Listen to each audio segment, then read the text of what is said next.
in a series of Creativity is the Future webinars. Mark, glad to have you in the room. Hello, Alejandro. If you haven't been part of our webinar series before, we kind of warm up with saying where we're from and what the weather is like and how everyone's doing. And even if you're from around the world, kind of what time of day it is. It's the afternoon in the Midwest right now.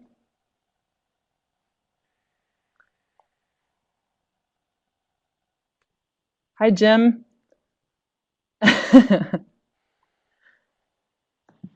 Oh, Alejandro, that sounds lovely.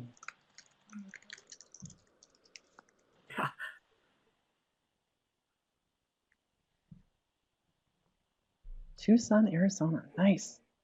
Welcome, Nick. Well, we're going to move forward so we can hear from our panelists. Hi, Andrew. Just a little background about this webinar series. This webinar series is targeted at teacher leaders, trainers, and school administrators about how to foster and build capacity with inclusion of creativity in the classroom and best practices. Today, we have a panel of administrators and director of libraries to discuss tips and tricks of how to build capacity within teaching staff. Upcoming topics include what does creativity in education look like to you? That's several Ignite talks on March 18th, using digital storytelling as an instructional tool in April, and the future of digital learning rounds us out in May. And we look forward to having you guys back for more. Melissa's in the room. Hi, Melissa. So without further ado, I want to introduce you to our guests today. Tim Lauer is the principal of Lewis Elementary in Portland, Oregon. And Carolyn is the director of libraries and digital librarian in Texas. And Mark is principal at Rice Lake Elementary in Minnesota. Welcome, guys.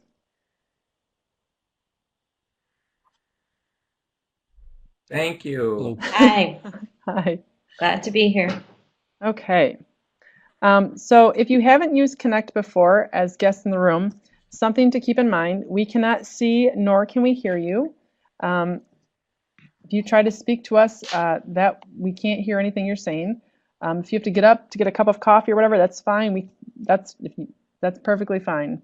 If you want to ask anyone questions, you're going to have to use the chat pod or the discussion pod in the bottom left. And if you want to join us in the social media realm in the back channel, the hashtag is CreateEDU. And we're going to get going here. Oh, thank you if you've already participated with the poll. It looks like we have a couple of school administrators, higher ed faculty, tech coordinators. Here we go. Fantastic.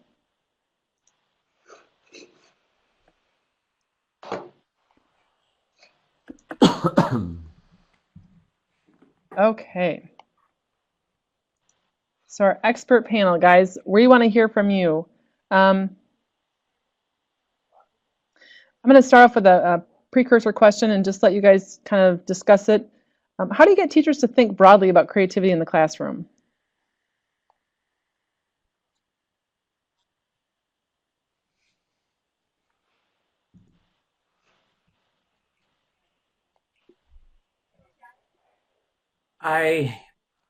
The way that I look at it is I try to get them to think broadly by being a role model myself. I try to role model and take risks and continue my learning and use new technologies in school and for my staff so that I expect them to do that with their students. So that's one way that I look at it.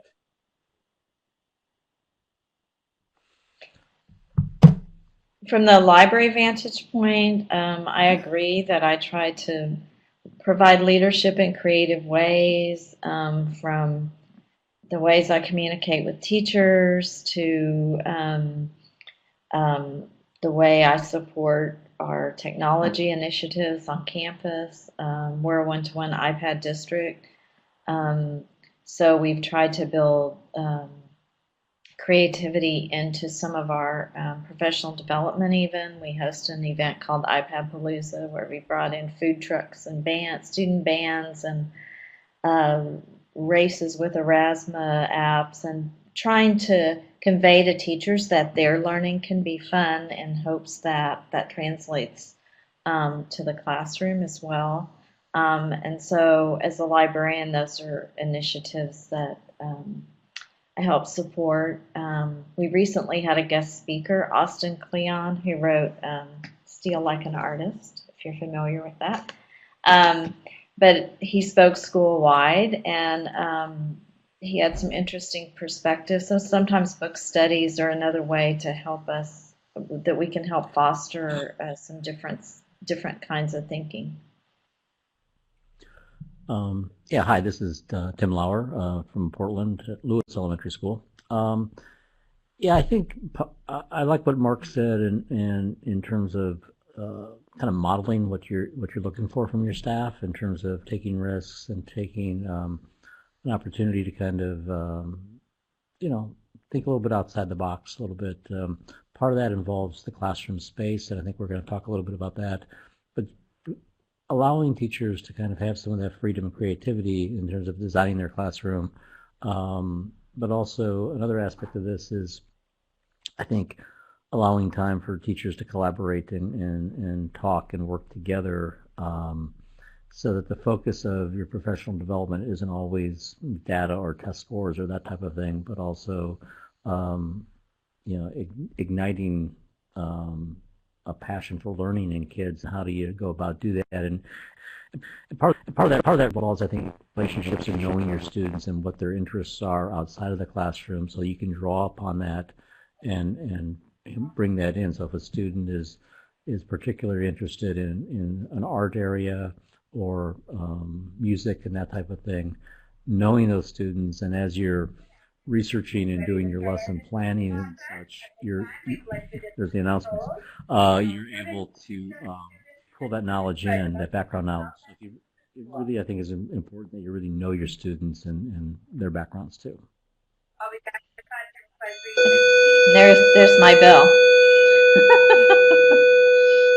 And that's a area too. I think there's always that tension between the data-driven school and fostering creativity, and how do we make that all work?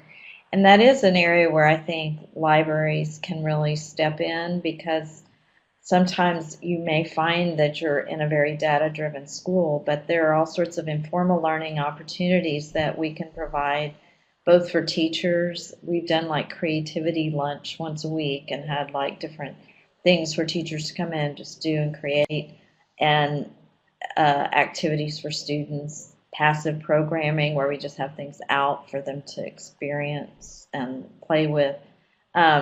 So even in a real data-driven school, there are ways that people like librarians or tech coordinators can help create opportunities for people to tap into that. I'm just curious, what's the size of your school that you primarily work in, and just the context, maybe the environment? How long have you been there? What kind of changes? Have you taken maybe intentional changes to foster that kind of open learning with creativity in those discussions with your staff? I'm in a northwest suburban school district of Minneapolis, actually in the 5th largest school district in Minnesota, which has its advantages about support systems and resources. This is my 10th year in this school site. We're 35% students and families of color, 35% students and families on free and reduced lunch, to give you a little bit of perspective. What I try to do, besides learning myself and role modeling, is provide the resources to encourage staff. This year we're operating with a digital learning coach. This is not a position that is allocated by our district. I took building funds to hire a teacher out of the classroom to be the mentor and role model and side-by-side instructor. That's one step that we've taken. I like what was said about reimagining and rethinking your spaces. We are creating an innovation room that will allow for Genius Hour activities and makerspace activities. So I'm starting to move along in reimagining our spaces and trying to use resources in new and creative ways. Yeah, I think a little bit about Lewis. We're about. It's our train arriving. You guys have a train. That's great. Yeah, picks up students. we have a We're truck. so wealthy. We have a train that just takes them from class to class. There you go. But a little bit about Lewis. We're about a little less than 400 students. We're about a little over 30% students of color. Around 40% of our students qualify for free or reduced lunch. We are in the southeast part of Portland. We're not far from Reed College, which is a great resource for us in terms of students who help work and support in our programs and such. But I really do think that this aspect of providing space for teachers and as folks have said, demonstrating that and kind of showing that in your own learning, being able to attempt and try things and have them kind of blow up in your face a little bit, but saying that's okay, that's how you move forward, that's how you learn new things, I think are all real important components to this. And I think, having finding resources for staff, and be that funding or be that, as Mark mentioned, just carving things out of your budget, making sure that you can provide opportunities for your students and your staff, be they arts and that type of thing. That the arts at Lewis are very key. We have a tremendous music teacher. Our students have opportunities in strings and instrumental band and Orff ensemble and that type of thing. Also, we seem to be yeah, I missing get- some of I you catch in this the hallway. reminder. So if you are an EL student, please go on out. We're going to be getting ready to head down to your buses. So EL students, get ready to head on down. And you don't I was going to say, just as an aside, I am so glad we miss don't about- have a PA in my building. Anyway, I I think people use those because they have them. What do we do without those things? But yeah, having opportunities in the area of the arts. We have a drama teacher in residence that we fund through kind of a fundraising program on the part of the students in the community and such. All those components, I think, as you take advantage of the resources in your community, but you also have to kind of, as Mark was mentioning, make some decisions as a community and a school about what's your focus going to be and what you're going to try to do. I agree, and I think obviously as principals, that is it's a process of strategic decision making that school leaders definitely have the biggest impact on. For example, our train is now leaving. Our previous principal, we had visited another school that had a high school that had an art gallery. Our high school has a very, very strong art program. And so she took one of the teacher workrooms and gathered money from our PTO, and we did some fundraising and basically turned it into a student art gallery that's open all the time, so students can go in and explore the art of the other students. And we have quite a large campus. We have 2,600 students at the high school, and then we have 9 other schools in the district. So something like that makes it more personal for kids is really, it was an important decision, and it really was a way to represent that our school was about arts, that was an important piece of our students' life here. And I think that, not to harp on librarians, but I think that we're an overlooked resource, really, for school leaders in helping provide and support those sorts of initiatives and creativity in the school. We are happy to be called upon to really support things with material, curate resources for teachers, and lead in that area. A lot of librarians are really able to do that, and that can be a big support to the school leadership. We are ready to dismiss the first three buses. They are 541, Bill- 581, and 217. 541, 581, and 217. Make sure you get on a train or a bus by the Okay. end of this webinar. There's a lot of movement going on, I tell you. So Bill asked a question. Do you think the curriculum in the U.S. encourages creativity? And I'll just pair that with another one to think about. Do you think that efforts like the Common Core help facilitate more or less creativity in your teaching and learning? It's a great question. Go ahead. Well, I wanted to mention that Texas is not a Common Core state, so I can't really answer that part of the question. Our high schools, particularly AP driven, and we do not participate in IB, but in AP. And so I think that creates additional challenges for us in terms of finding that balance between supporting creativity and the data side of things that our teachers are facing. And that's why I think creating a lot of informal opportunities is really important to our particular campus. Yeah. Go, Tim. Well, that's okay. Go ahead. Well, okay. I was just going to say, I think traditionally the curriculum has not really been something that has been would encourage creativity. It was, I think, a lot of our schooling is conformity based. I think traditionally a lot of our schooling has been about sorting kids and, you know, who's on a college track, who's on a career track, that type of thing. And so I you know, but again, one of the aspects of, I think, of this system is that you can go through high school and come out of it We have dismissed buses not 541, 581, and 217. We are now ready to dismiss buses 2, 3, They're sorting kids, you realize. That's right. That's right. There they go. What's the quality of the buses? Who gets that bus?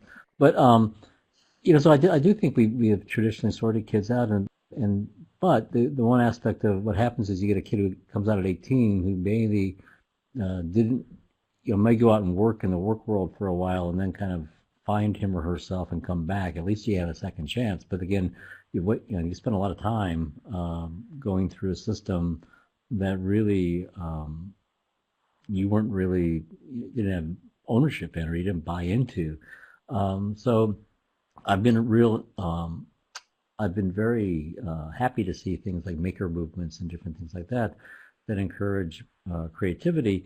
But I also think that if you look around in terms of employment and jobs and that kind of thing, and you know, jobs that are out there now that weren't out there 10 years ago or 20 years ago or whatever when I was in school, and you know, I think people are coming to the conclusion that you have to kind of you have to have a curriculum or a program that helps kids adapt to change and adjustments throughout their lives. It's not, you know, my father-in-law, my dad, when they got out of high school, they went to work in mills, and that's where they worked for 30 years, or they worked in the fire department for 25 years, and those were the options they had. And it's going to be very rare for people to work in one corporation or one company for that period of time anymore. And also being aware of the different types of employment, or not aware because we don't know what they are, but basically my daughter works for a large corporation. Her job up until recently was social media manager for a certain brand. That job wasn't out there 10 years ago. This is my boss. Okay, it's not mine. You know, so that aspect of you know, the curriculum and such, I think has really not been something that has helped us adapt to these changes.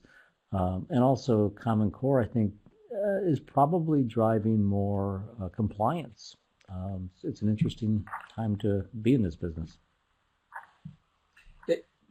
I would hear from my teachers saying, well, Mark, we have to teach language arts and math and social studies and science and health and art and computer literacy, physical education, vocal music, band, and orchestra. I mean, that's our curriculum. My answer back to them is, you get to determine how you teach that. We're a standards-based district, standards-based instruction, grading, and reporting. But teachers have the creativity and the leeway in how they decide to teach something. If you want to pick up your social studies textbook and go page by page and chapter by chapter, there's not a lot of creativity on that. But if you want to create a multidisciplinary unit that brings in math and technology and art and other subject areas, that's adding your creativity. So that's the way I try to get my teachers to think. It's a guide. Standards are a guide. The curriculum is a tool. You don't have to go page by page, but what can you bring to engage students and connect with them and teach using some of their interests and passions? You see a flag behind me here? I'm a Teach Like a Pirate guru. I don't know if any of you hear about that or know about that, but that is a way to get all of us educators to think about using our own passions to bring that to whatever we do in the school. The principal, a classroom teacher, a media specialist. So that's the way I look at how the Common Core and curriculum and standards guide us, but it doesn't limit us. I agree with that completely, and I think sometimes it's sort of a fallback when we say, well, I can't do it because of the curriculum, or I can't do it because of Common Core, or because of testing. Because we all know those passionate teachers who are really being themselves in the classroom and giving students those opportunities to really create and think hard about things and do good work, their students will excel. And I mean, we all know that that's the case because they internalize what they're learning. They become passionate about it as well. I always think of what Chris Lehman says at the high school, secondary level particularly. His teachers don't say, I teach math. They say, I teach students math, or I teach math to students. So I think getting away from the idea that we're about the content at the secondary level and really focusing on what we're there for are the students is a leadership challenge, definitely.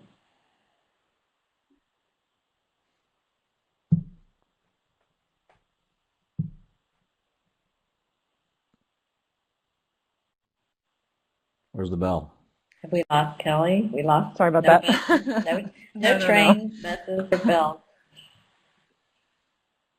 Bill asked a great question.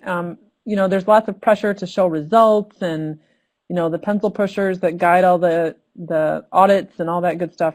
How do you balance the need to achieve results and demonstrate that to maybe other personnel in your district with the need to prepare students for the real world or just allow some flexibility in the classroom? I mean, in how do you delineate the two, or how do they mesh together? Yeah, I'll jump in. I think Mark and Carolyn both made really good points about, the standards are your guide, and then basically you can be as creative as you want to be. And I think many of my staff are very creative teachers, and their classrooms are very engaging places, and their students do quote well on those assessments and tests. And so I don't think there's one way to get to that. I think a lot of what you're going to do in your classroom, if you're doing good instruction and the students are engaged, the test should not be an issue. It should not be a problem. If it is, if you have to prep kids in order to pass these things at a particular level, you probably have a lot of other problems that you're dealing with, rather than just a lack of creativity in your classroom. So I think you can easily accomplish both. You're not set. You can be rigorous. You can be demanding in terms of what you want the work to be, yet it can be in an environment that is creative and engaging and fun. Yeah, we're fortunate here in Minnesota and in some other states that we're actually able to look beyond just one point in time on a given day in a computer lab. We also get to see not only how students are proficient, we get to see their growth. That's something that we celebrate, that it isn't just about the proficiency level, but we are also looked at on how have we grown students from where they started to now. A third measure that we have to take a look at is how are we reducing the achievement gap between our white students and our non-white students. So we do get to look at multiple measures beyond just one test score. I think too, I'm not a principal, but I want to share when we started our iPad initiative at our high school, our principal was very candid with our school board, with our superintendent, and with the staff that, you know, she recognized we might have an implementation dip in our scores, grades, etc., as we became a one-to-one environment because, you know, it was going to be a big learning curve for the teachers, the students, the parents, and we didn't know how it would go or what it would look like. We started when the iPads were pretty new, and not that it's about the technology, but just the changing teaching strategies that people would be trying out. And, but I think it took a lot of courage for her to step up and say, you know, this is an expectation that we, you know, we need to be realistic about. In the long run, it's better for our kids. And they'll be better prepared having come from one-to-one environments and going into college where they may be sitting there with a laptop, you know, day in, day out. But it took that willingness to step up and really have a vision about that. That might be a great segue into just with change and from year to year, day to day, week to week, and different mandates and whatnot, and you're trying to foster this collaborative, creative culture with your staff. You know, and you guys have mentioned that a lot of it is obedience or making everybody follow in step or, you know, follow along. How do you guys encourage your teachers to become risk takers, remain risk takers, and be okay with some ambiguity when in that mode of trying something new and wondering what the outcome is going to be?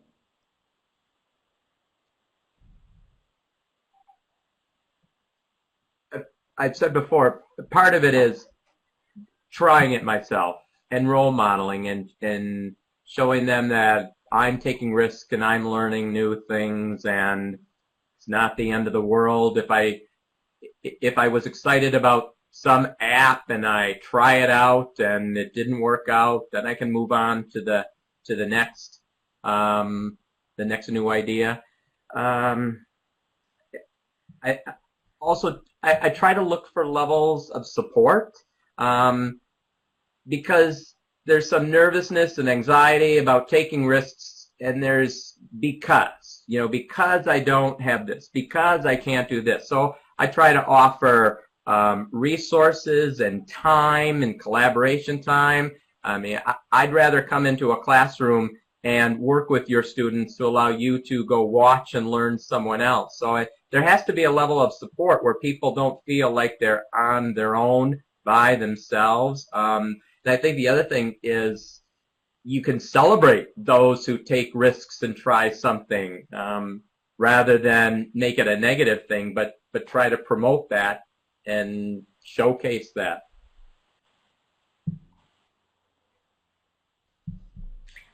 Mentioning that, I feel like as a librarian and proficient technology person, that's a real role I can play for teachers in helping support that creativity, is, you know, being willing to go into the classroom, or our instructional technologist does, and really work with them on how to use something or how to work with a lesson. We were both teachers prior to being in the role we are, so acting as coaches ourselves and helping teachers through the process of trying a new teaching strategy or a new technology tool or a new instructional method, and offering ideas for things that might work effectively, bringing back things from conferences, since we can be sort of liaisons, attending things and bringing ideas back.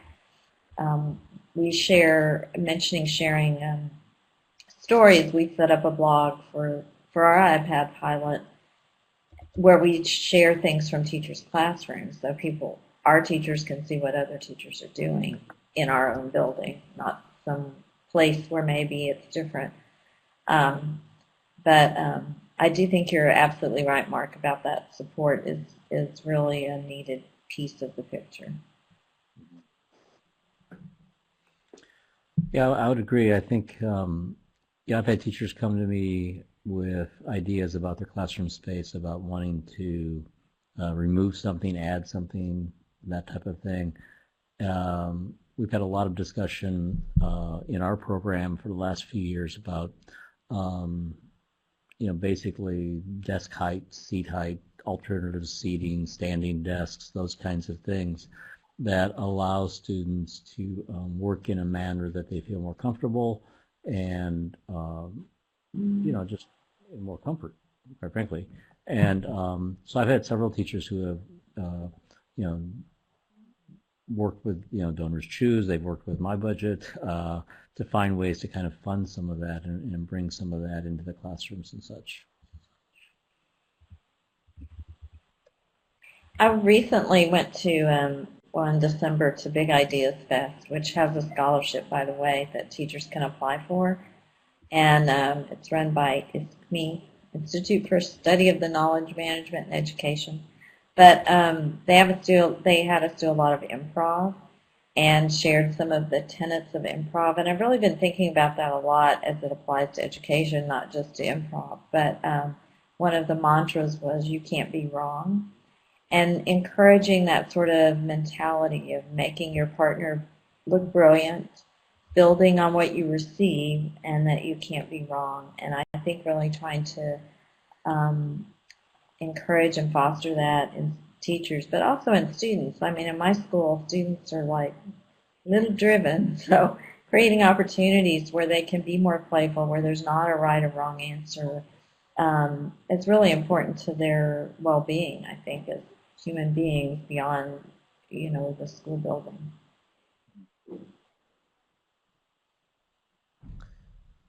So it's my perception is that your staffs understand the culture that you've built for them, that there's some comfortableness in that you guys have really fostered that.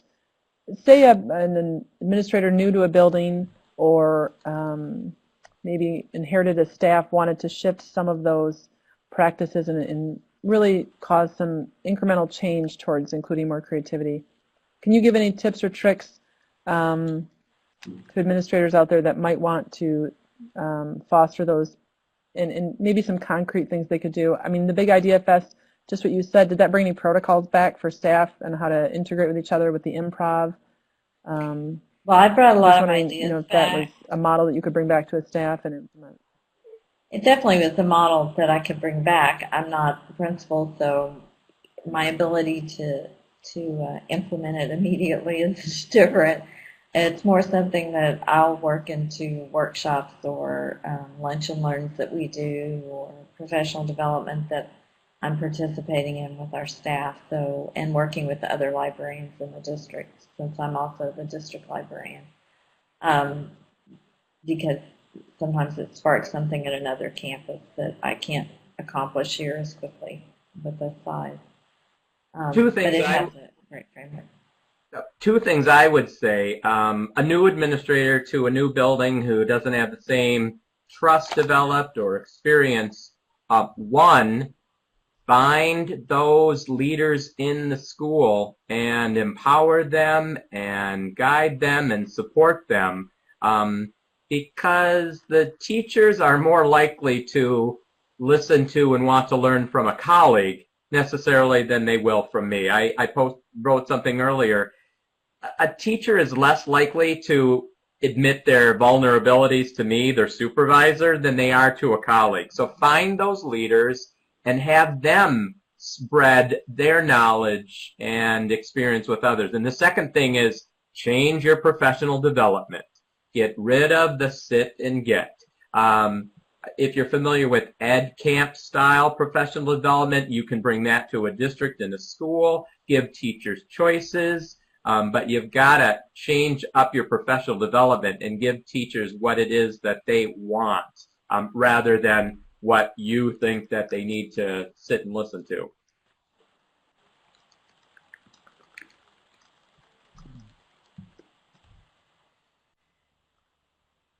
Okay, so we're talking about changing the structure of things. Can we shift and talk about maybe the physical environment a little bit, and how changing the physical environment or the physical space and nature of that can shift the way the behaviors of those individuals in that environment operate?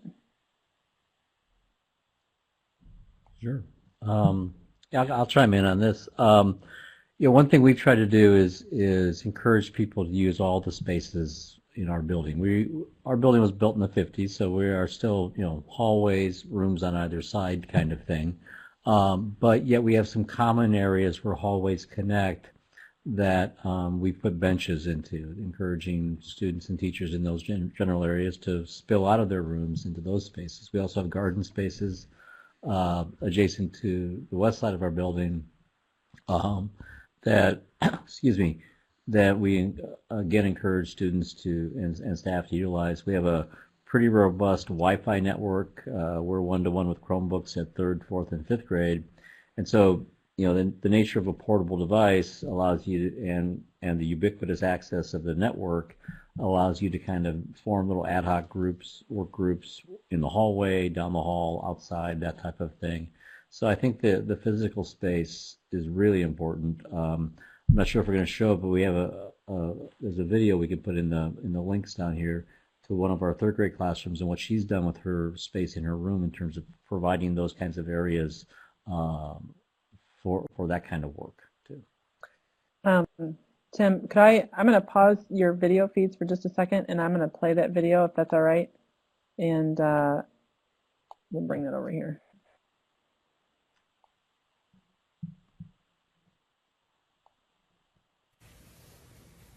Hi, my name is Pamela Kennedy. I'm a 3rd grade teacher here at Lewis Elementary, and I'd like to introduce you to room 17. Here we have a table that was brought out of salvage and sanded, and then Idea paint was put on top of it. The Idea paint makes anything a dry erase board, and when students are showing their work, they can work collaboratively or they can work independently, and it's just one of those quick formative assessments to see how they're doing. At this table, you'll see we have 6 Zuma cantilever chairs. These are lightweight chairs, and they're designed to have a rock to them, and you can't tip too far back. I got these through Donors Choose. At this table, we have 6 Hokey stools.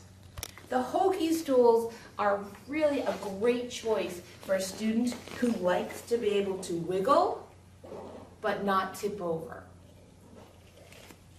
These also came from Donors Choose. The standing workstation is a great tool for those who simply like to be able to stand when they work. You can kind of pace back and forth without really going anywhere. The newest seating option in room 17 are the Node chairs. They're by Steelcase. Donors Choose. One of the things I love about these is that, as you see, they can be put where a group of 4 can be working together. Or if you want students to work side by side, they merely have to scoot next to each other. They can work side by side. Or you can have them work this way, seated and facing.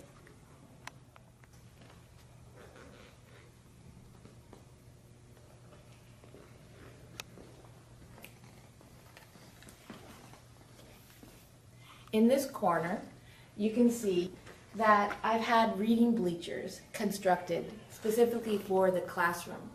My husband happens to be very handy, and he made these benches in order for children to come together, work cooperatively, read silently. It's been a great addition.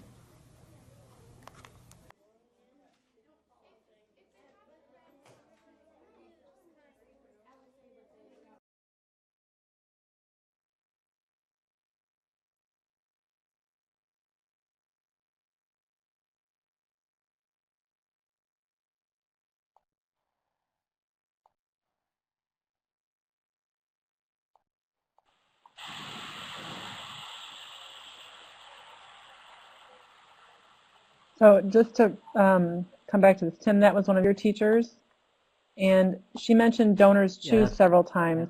Um,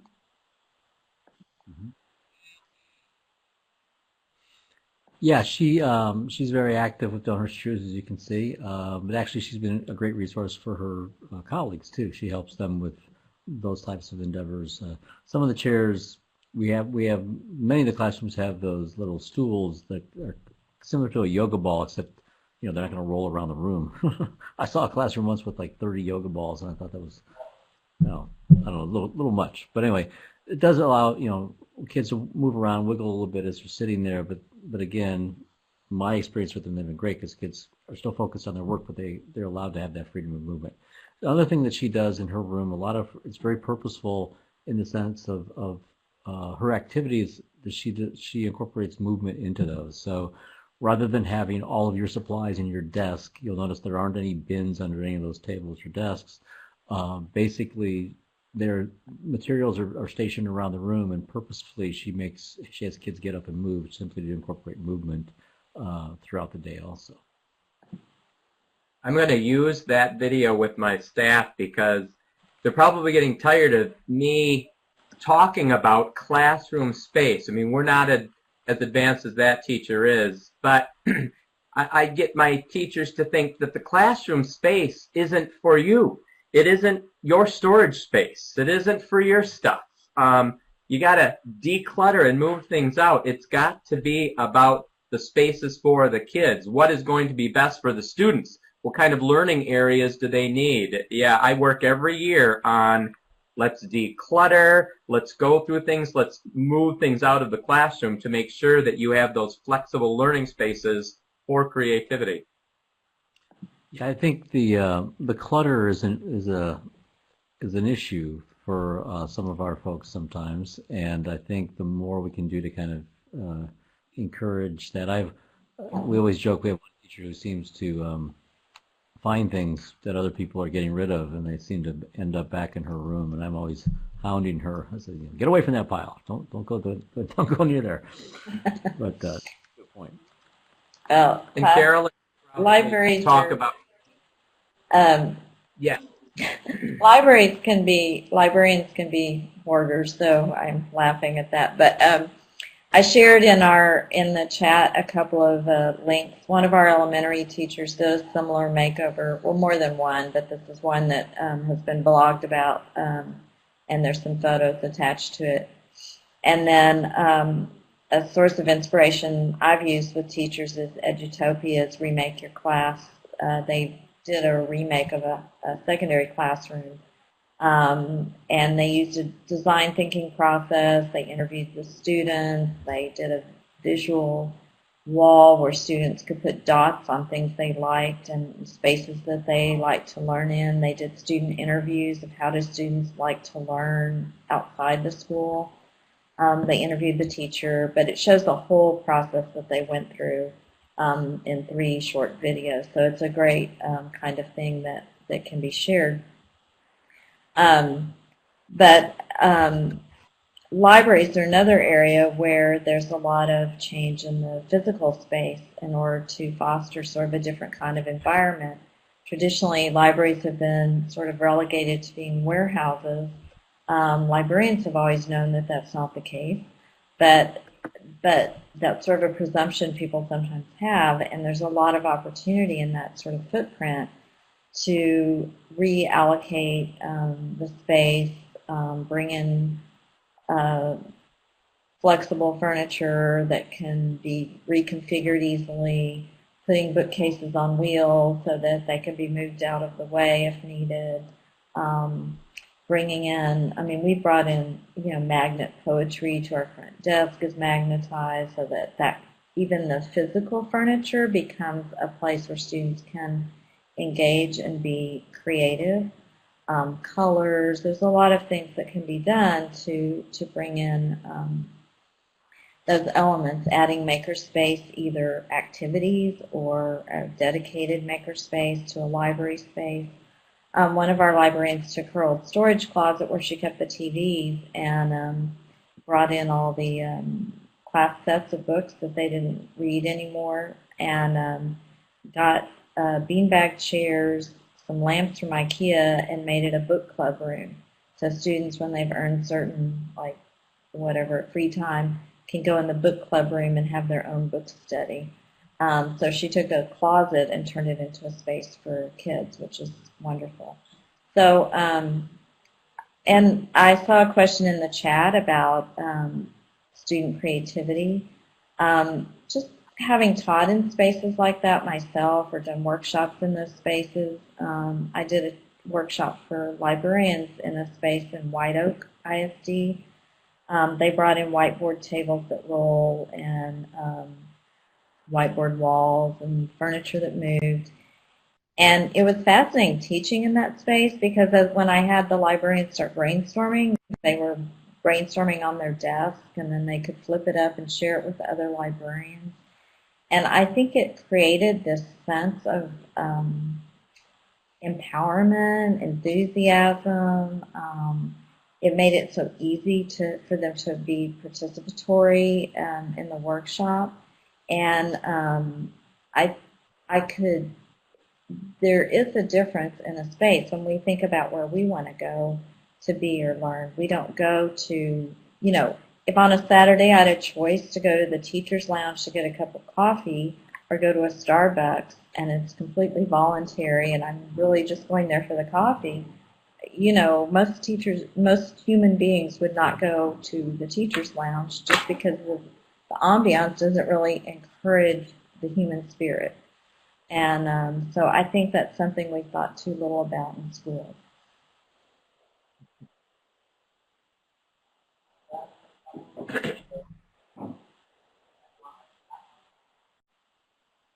I'm wondering, Tim, you had all those common spaces kind of transformed into open learning areas. Intentional design of space increase some natural conversations about teaching and learning amongst students and staff when those activities are kind of taking place in a more public forum? It is. Yeah, that's a good question. I mean, as you see kids in the hallway, in various classrooms will actually one of my fifth grade teachers wants to actually write some grants and donors choose things because he wants to get some furniture specifically for the area outside his door in the hallway. But what's nice is that when kids are working in the hallway, all the other adults and people who happen to be walking down the hallway have opportunities to engage them in their learning. So I'll be walking down the hall and I'll see kids working. I'll stop and ask them what they're up to, that type of thing. So I think that it's more transparent, it's more out in the open, and if by chance, if say a pair of educators walking by and students are working on a particular topic, maybe that's a topic that they know something about. Maybe that's something that they're able to share their knowledge and expertise with the students and engage them in that manner. So I think the more that you're out in the open with this type of thing, there are more opportunities for transparency and such. I know Carolyn mentioned in the notes that I've been to her library, the glass walls, of being able to, as you wander down the hall or walk down the hall, you're able to look in and see the activity, what's taking place. And to me, I think that's really powerful.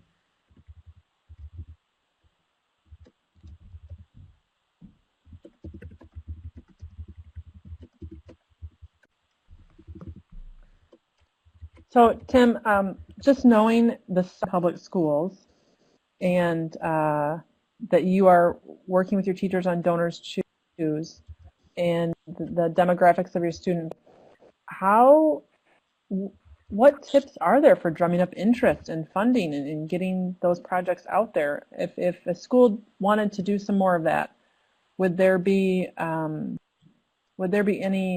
advice that you could give to someone who is trying to get teachers to use Donors Choose as a means to maybe facilitate more change in their classroom? I think a big component of this is transparency in your classroom, in the sense of sharing your classroom with the world. Ms. Kennedy is very active on Twitter. She posts quite a bit from her classroom. I think I have 9 teachers that are pretty active on Twitter that daily post about the work taking place in their classrooms. And the thing that's nice about that is that I can look at that and say, oh, there's this cool thing that Mr. Hansen's kids did. I retweet that, so I amplify that.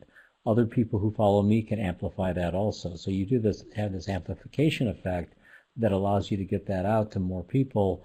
And because she is in the habit of sharing, when she has a Donors Choose types of things, obviously she'll tweet that out also. And she's also very good in terms of a classroom blog.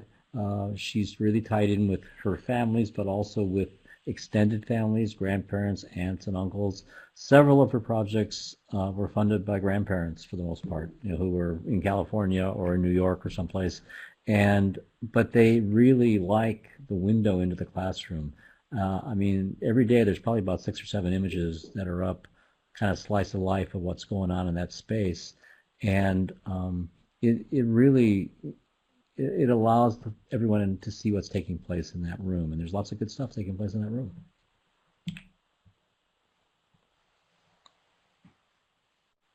I think you're right that the more visible we make those changes, that makes a difference. I know at our middle school, one thing that happened that was very interesting was one of our teacher students were complaining about their desks. So she said, well, this is social studies.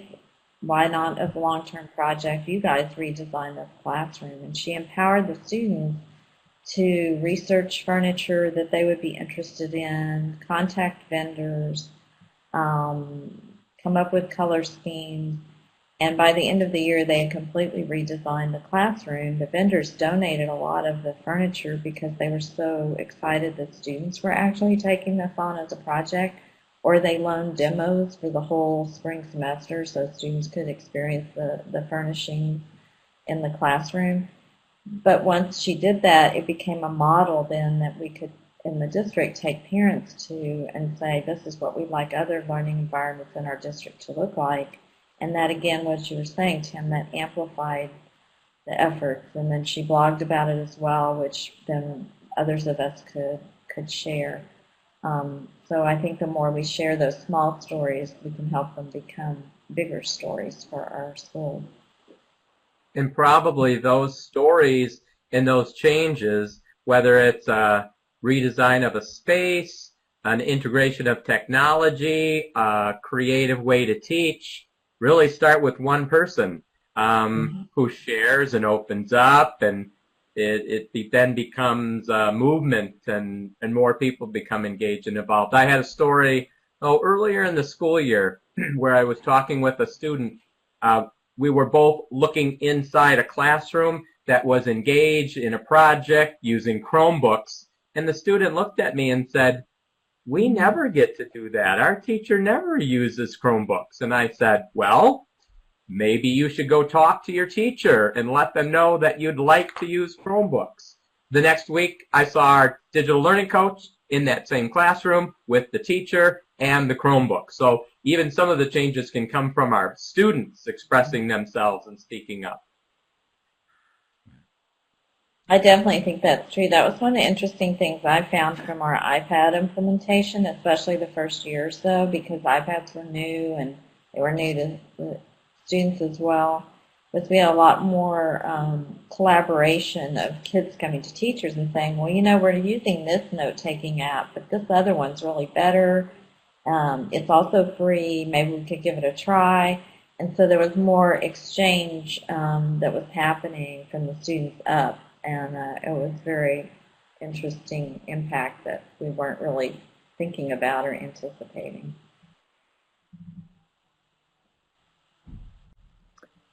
Well, as we round out the discussion today, we've talked, different pressures coming from different corners of the education world and spaces having an impact. Can we end this discussing a little bit about failure and maybe how you encourage your staff to embrace a little bit of failure as a means for growth, or share an anecdote maybe where that's helped change the staff's perception of that failure is okay, so that we can take more risks and be more creative with what we do from day to day? Yeah, I think one thing I try to share with my staff, my background is early childhood. I was a kindergarten teacher for 16 years. And actually that was back in the day when there were actually 2 sessions of kindergarten. So you had a morning and an afternoon. And I always note that my afternoon lessons were much better than my morning lessons. It's simply because of the opportunity to practice, right? You go out and you try it. And I'm gonna adjust this afternoon because that didn't work properly, or it could have gone better, that type of thing. And just knowing, and I say that all the time in staff meetings and things too, when we're together for professional development.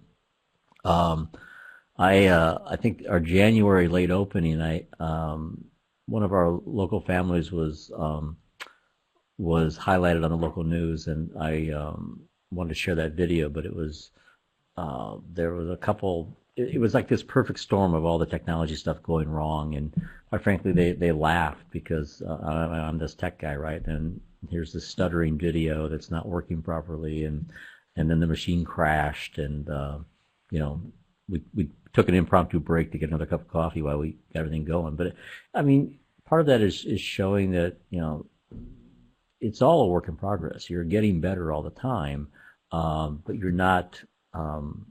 You're not going to be perfect all the time, and it's okay. I mean, that's part of the work. It's a performance. Teaching is like performance art, and some crowds are tougher than others, and some days are better than others. But I mean, my approach with all of them is just be creative, be yourself, and get out there and try things. And I think, as folks have mentioned today, making sure that you're an advocate, they're the person that's helping them get the resources and the things they need so they are successful. My story is about a really rule-bound second grade teacher who had a difficult time moving beyond that until I gave her the support. I keep talking about this digital learning coach, but that is so powerful to have a person to go to. So she felt more comfortable in trying things and taking risks because someone was right there by her side. So that's how I can influence, by providing the support and the resources.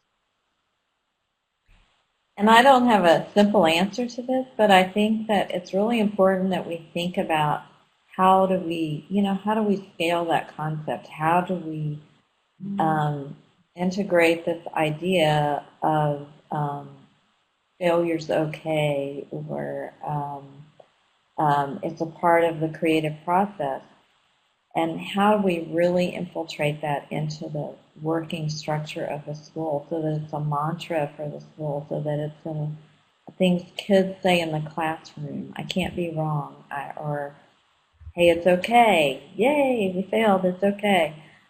Ways that the school can build that into the culture so that everyone on campus is really aware of it.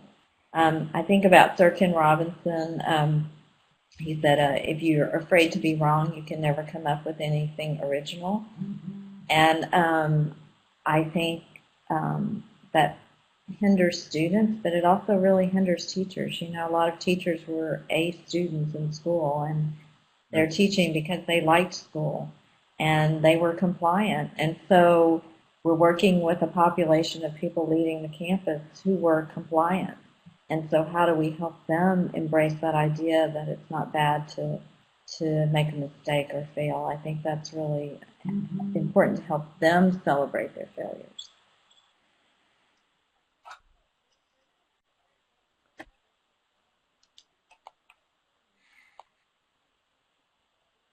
Well, thanks, you guys. It's been really great having you on and you guys sharing your expertise.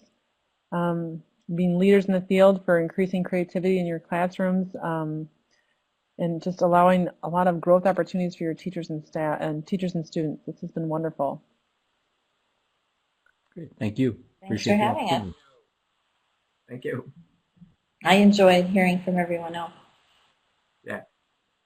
Great learning for me. Again, it's that it's that connected piece, right? That's Hey, Karen. that's the goal, is for us to be connected. All right. Right. All right. Thanks, folks. Sorry if you wait. Actually, if you wait 2 minutes, there will be a train coming through, and then if you really, Thorne really needs an official ending to this. I can't simulate it. I'm sorry. Well, thanks, you guys. It was great having you. Thank you. And we're going to go back to the slides here.